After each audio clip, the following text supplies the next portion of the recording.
I'm done. Finally done. I've done it. Quantum Break.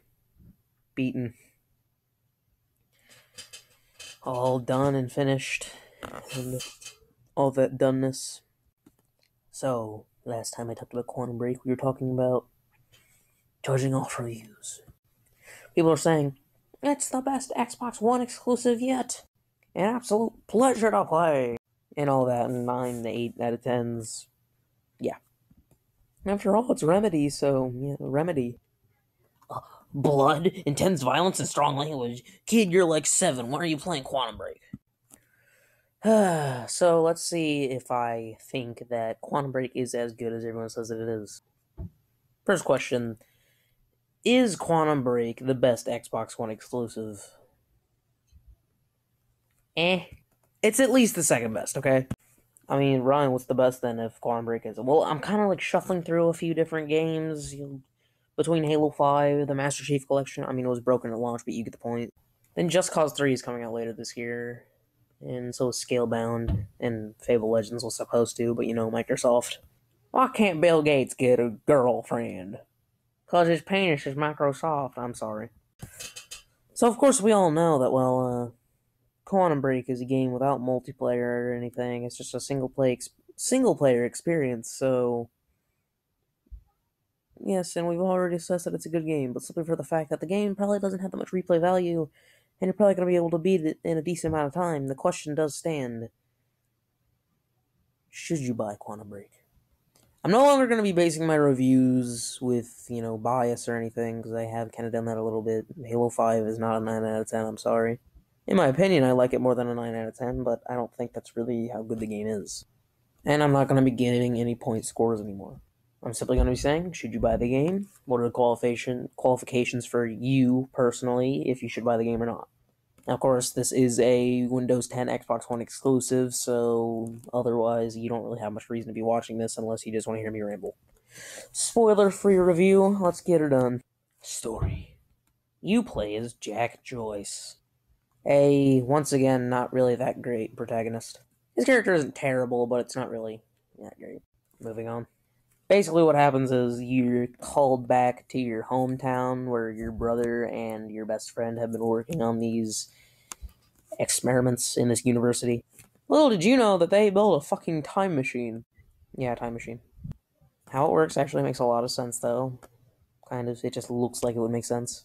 But it's pretty cool. I gotta say, the first act of this game is very, very interesting. Basically, what happens is, I'm not going to spoil too much, basically, let's just say that there's a huge, basically giant rip in time because of this said time machine. And, some things happen, and, it's sort of a revenge story. I'm not going to go into detail about the story because I feel like it's a pretty good one. It is, after all, a very narrative-focused game, so I won't spoil it. So yeah, let's just go straight into the gameplay then. It's fun. Of course, it's, exclusively single-player, but you know, games don't need multiplayer, they need stories. Multiplayer is fun, but never mind. So we've all heard about Quantum Break, of course, it's just like a generic third-person shooter and all, Except now you can manipulate time in interesting ways, like doing a time dash, freezing time and moving faster throughout time, freezing a specific area and then just like riddling it with bullets, or just like using time to apparently use like a time grenade. Don't ask. Zillion from League of Legends, I don't know. It's pretty fun, actually, and, I do have to say, though, there is one massive flaw with the whole thing. Is that, yes, I did play this game on easy mode. Well, not easy, but normal mode. There's only easy, normal, and hard modes in this, but you get the point. I played on normal mode. I died twice. In the whole 10-hour experience, I died a grand slam of 2 times. 2 times. Twice. Oh, I'm dead. Oh, I'm dead. That's it. This game is not very challenging at any point.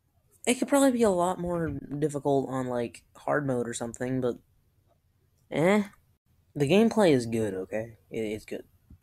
Now, yes, I know I was trying to talk about mainly the gameplay and everything, and I said that I didn't want to spoil the story. But I do have a few things to say about the story. There's about, like, 5 to 7 acts in the whole game. I can't really remember. Probably about 6. 5 or 6, I don't know. Maybe 5, maybe 6. I don't know. But I just gotta say, Acts 2 and 3 were really boring. Not to cut off my next complaint, I'll talk about something that the game did really good. The TV show. Between each of the acts, you'll basically get to see, like, a 20-minute live-action show that's discussing the events that happen, because there are certain choices that you can make in Quantum Break that affect the game's, the story's outcome. I haven't really seen how much they harshly affect the game. I wouldn't imagine that much, but there are a few that would definitely affect the story. There was one that didn't affect it at all. Thanks. But it probably would add replay value. But anyway, the TV show, it was really interesting to see. It wasn't really about Jack Joyce. Jack Joyce was in it, but I felt like it was more almost a spin-off in a sense. Oh yeah, it was completely about the normal events of the game, but it was mostly about this other guy named Liam Burke. Basically, this dude that was working for Monarch, this whole evil corporation, and the whole Quantum Break mythos or whatever. And it's basically his story of trying to, like, save his pregnant wife and everything, and him trying to assist in helping Jack Joyce save the world and all. Oddly enough, he's barely in the game. The TV show a lot, but not in the actual game that much. Still, I loved his character. He's the truest of men. All he knows is to kill. The story tried to pull off a lot of soft moments, and I gotta say, a lot of them didn't really catch to me. Like, a specific character dying, I was like, well, can't we just go back in time and save her? No, of course, because, like, the story eventually gets really complicated with how, like, time travel works. It makes you wonder, like, was this whole thing just a loop that we just broke, or is us breaking this loop just a part of one more giant loop of time? It was pretty mind-boggling, actually. When a specific character died, you just kind of wonder to yourself, like, okay, that was kind of sad, but can we save her? Like, can we save him? Like, it got kind of confusing. Oftentimes, whenever a sad moment happened, it was more like, not really like, oh man, that's sad. I thought more like, can't we fix that? But your fate is predetermined by time. And a lot of things didn't make sense. Like, a certain character died at the very beginning of the game, and you go back in time to save him. And it's like, okay, if our fates are all predetermined, how come you're still alive? I saw you die. It's like, well, actually, you just saw a bunch of rocks fall on me, so that was just the illusion of me dying. That made no sense whatsoever. No, if you get crushed under a bunch of rocks, you're going to die. There's no illusion about it. You're dead. We don't directly get to see you getting crushed, just destroyed and pulped into nothingness by a bunch of rocks. But regardless, you're right under that thing. You were destroyed. You're dead. You're dead. If our fate is predetermined, either you got a wrong theory or you somehow never died. But yeah, I tried to make this a little bit short, not try to rant about it. But is Quantum Break a good game? Yeah. Is it the best Xbox One exclusive? I don't know. But if you're looking for one, this is a damn good one. Quantum Break is a great game made by a great company, Remedy, with, they have a lot of experience, and it's pretty easy to see in Quantum Break. Is it a perfect game? Hell no. But is it a damn good one? Hell yeah. Now, should you buy Quantum Break? It depends. This game does have some replay value, so you can get anywhere between, like, 60 to 20 hours out of it, so it's good. I mean, one playthrough is about 8 to 10 hours. A second, which is probably worth doing with all the choices and stuff, about 5 or 6. 16 to 20 hours, in my opinion. That's not an opinion, that's a fact. What the fuck? Should you buy the game? If you're into stories and stuff, and you're in for having your mind blown, if you're just into the type of game that Quantum Break is, then yeah.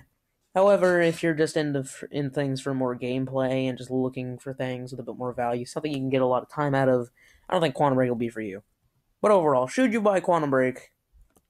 Yes, it's a damn good game, and it's worth your $60. Would I wait for it to go on sale? I'd probably wait for it to go maybe $10 cheaper. It's not even because, like, the overall quality of the game. It's a great game, but you just won't get that much time out of it. It's something you're gonna beat, maybe beat again, and then you're just gonna let it collect dust, if you know what I mean. But yeah, that's all I got for now. Go buy Quantum Break. It's a really good game. Anyway, See you later. Stay wet, my children.